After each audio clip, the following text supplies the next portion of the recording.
Inaabangan ko talaga yung post mo nung birthday ng anak ko. Wait lang, wait lang, wait lang.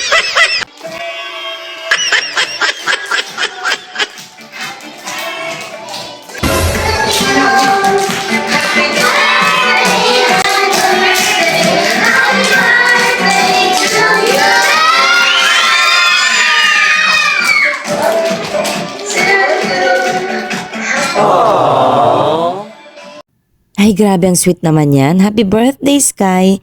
Siya nga pala yung kauna-unahang nagpakain sa loob ng classroom ngayong taong ito. Aba, kung pakain din ang pag-uusapan na bay, gustong-gusto namin yan. Lalo't iba ang makakain ng mga bata sa regular na kinakain nila tuwing recess, araw-araw. Pero ang pinakagusto ko talaga sa lahat ay yung kasama pati ang teacher. Tanong ko nga sa tatay neto, ba't ang dami ang dalang pagkain? Girl, ako lang to. Ako lang talaga to. Tapos ang sagot niya, hindi na naman kasi para sa'yo yan, boy. Yan ay para din sa lahat ng mga teachers ng kindergarten. Ay, oo nga pala, nalimutan ko. Ninong at ninang pala niya yung nandito. Pero ang pinagtatakan ko, bakit nasa labas ng teacher dyan? Parang inaabangan talaga niya na may ibibigay sa kanya. Uy, baka nalilimutan mo, inaanak mo yan, girl. Happy birthday! Tanungin mo kung yun lang po, kamo. Yun lang.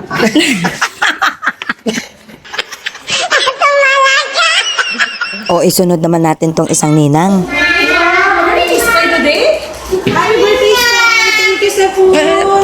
Happy birthday daw. Happy birthday, Sky! Ay, wala. Failed kami manghingi ng regalo. Ay, siya, tingnan naman natin tong isa. Ay! Sino ang birthday? Thank you! Yung inaanak mo. Yeah, birthday pala.